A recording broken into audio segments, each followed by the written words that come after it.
2012 সাল পার্ক স্ট্রিটে গণধর্ষণের অভিযোগ উঠে আসে। তদন্তে নামেন তৎকালীন আইপিএস অফিসার দময়ন্তী সেন।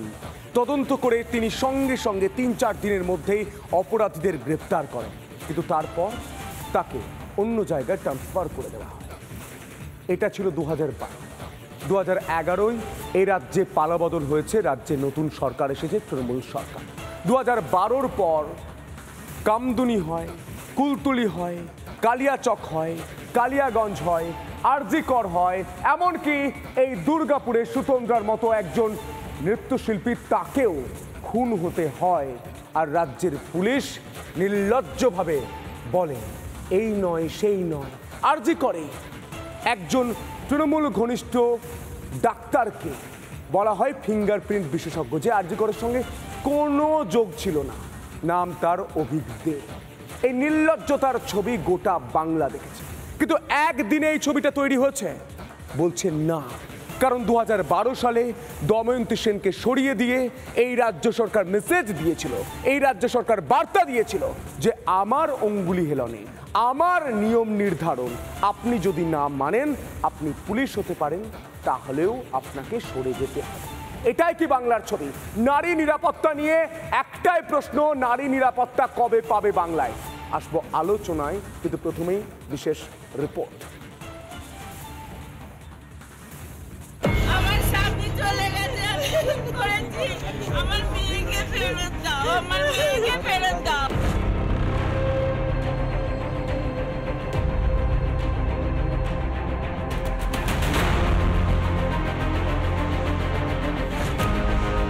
এই সেই পেট্রোল পাম্প। গাড়ির পেট্রোল ভরাতে পেট্রোল পাম্পে এসেছিলেন সুতন্দ্রা চ্যাটার্জি।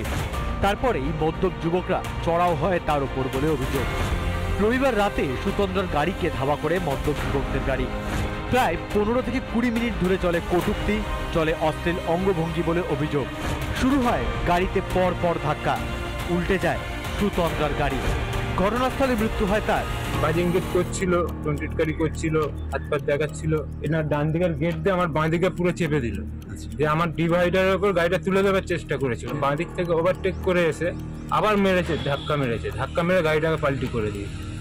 তার মধ্যে ম্যাডাম আমাদের স্পটে। এই দুর্ঘটনাগ্রস্ত গাড়ি এবং এই গাড়িতে ওই তরুণী সহ 5 জন ছিলেন। সামনে একেবারে দুমড়ে মুচড়ে ভেঙে গেছে। বারবার তাদের গাড়িতে ধাক্কা মারা হয় এবং শেষ পর্যন্ত গাড়িটি কিন্তু পাল্টি খায়। এবং যেই দুষ্কৃতীরা যে গাড়িতে ছিল, গাড়িটিকে আটক করেছে পুলিশ। শুধু তাই নয়, এই দুর্ঘটনার পরেই দুষ্কৃতীরা কিন্তু গাড়ি ছেড়ে পালিয়ে যায়।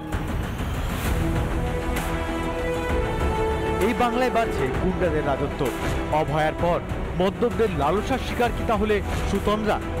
ঘাতক সেই গাড়িটিকে আটক করেছে পুলিশ, মিলেছে গাড়ির মালিকের নাম।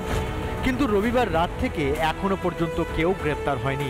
যাদের জন্য আমার মেয়ের আজকে এরম অবস্থা হলো, আমাদের আজকে এরম অবস্থা হলো, তাদেরকে শাস্তি চাইছি। আর কি চাইবো? আমাদের আর কি চাওয়ার আছে বলুন?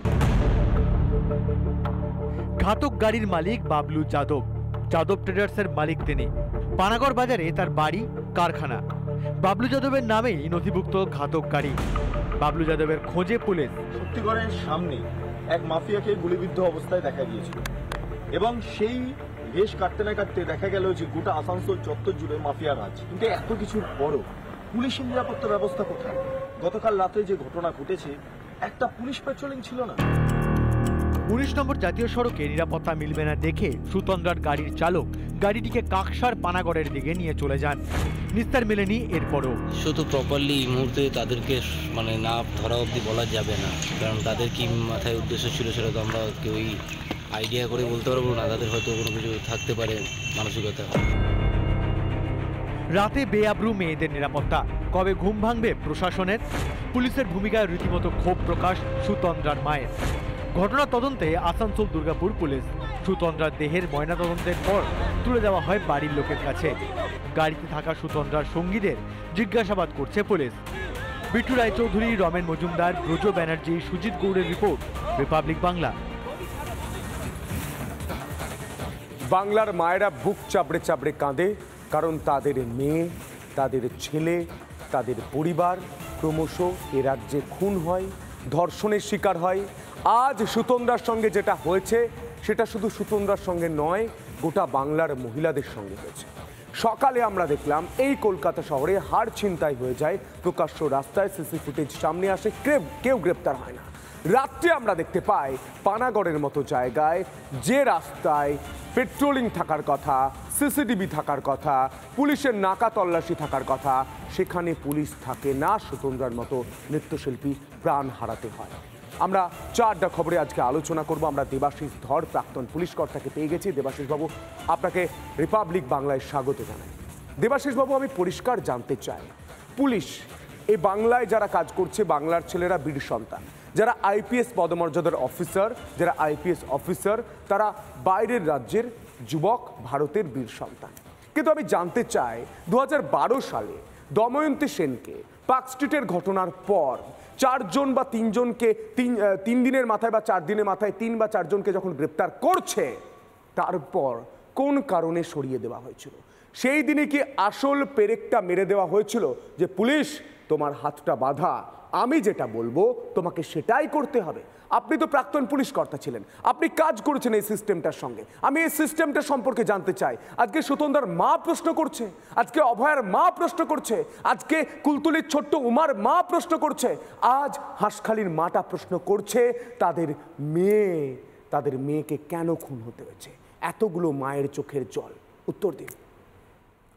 দেখুন, যে কোনো সরকারই চায় যে তার সুরক্ষা ব্যবস্থা বা আইন শৃঙ্খলা এটা যাতে কোনো তার অবনতি হয়েছে সেটা মানে সাধারণ মানুষের কাছে রিফ্লেক্ট না করাতে।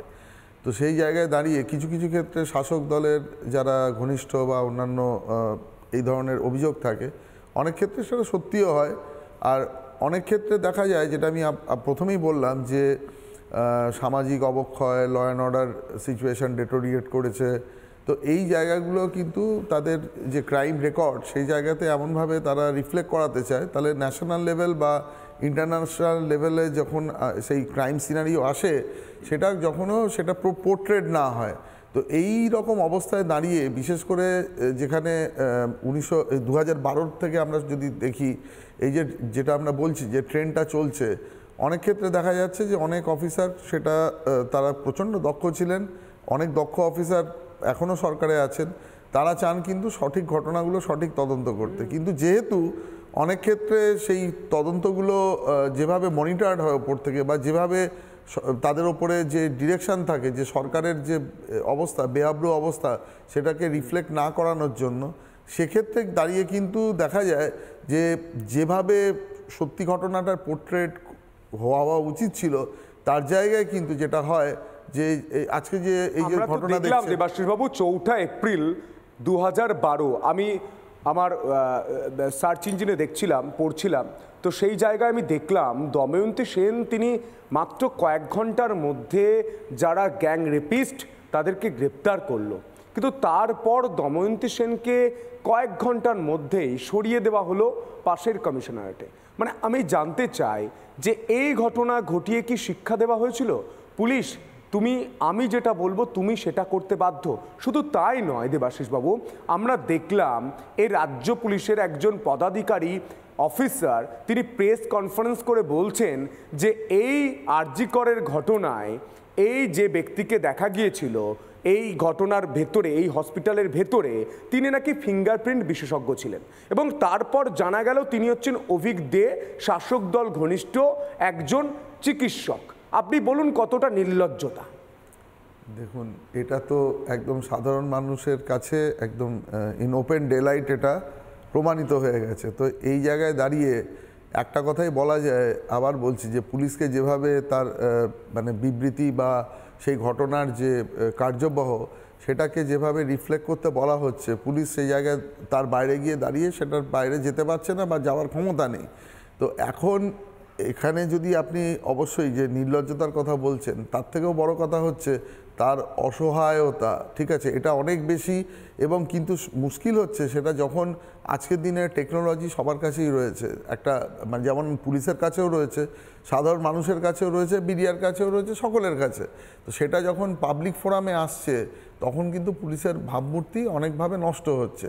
কিন্তু মুশকিল হচ্ছে যে পুলিশি ব্যবস্থা যেটা, যার উপরে দাঁড়িয়ে সমাজ ব্যবস্থা নির্ভর করে কোন দিকে এগোবে, সেটার কিন্তু ভয়ঙ্কর অবক্ষয় হচ্ছে। তার কারণ হচ্ছে অপরাধীদের কাছে বারবার বিভিন্ন ঘটনায় বার্তা যাচ্ছে যে যতই যা ঘটনা আমরা ঘটাই না কেন, অবশ্যই তার কোনো সুবিচার হবে না বা পরবর্তীকালে আমরা আইনের ফাঁক দিয়ে বেরিয়ে চলে আসব। এটা যদি বার্তা হয়, সেক্ষেত্রে একটা কথাই বলতে পারি যে সমাজ কিন্তু ঠিক দিকে এগোচ্ছে না। এবং এগোতে এই যে আজকের যে ঘটনা আমরা দেখছি, আজকে দেখুন এই যে 15 থেকে 20 কিলোমিটার যে ওনাকে ধাওয়া করলো না, 22 কিলোমিটার, পুরো রাস্তায় কিন্তু জাতীয় সড়কে সিসিটিভি রয়েছে, বিভিন্নভাবে প্যাট্রোলিং এর ব্যবস্থা রয়েছে। কন্ট্রোল কার হাতে থাকে আমি জানতে চাই। অবশ্যই সেটা পুলিশের হাতেই থাকে, স্থানীয় পুলিশের হাতে। তো হ্যাঁ, ট্রাফিক পুলিশের হাতে থাকে। তো আজকের দিনে কিন্তু যে কোনো সাধারণ যে মানের ক্যামেরা আছে তাতেও কিন্তু আর্টিফিশিয়াল ইন্টেলিজেন্সও ইনস্টল করা যায়। নানা ধরনের কন্টেন্ট দেখার জন্য লাইক করুন, শেয়ার করুন আমাদের ফেসবুক পেজ, সাবস্ক্রাইব করুন আমাদের ইউটিউব চ্যানেল। পাশাপাশি অন্যান্য ব্রেকিং নিউজের জন্য অবশ্যই চোখ রাখুন রিপাবলিক বাংলায়।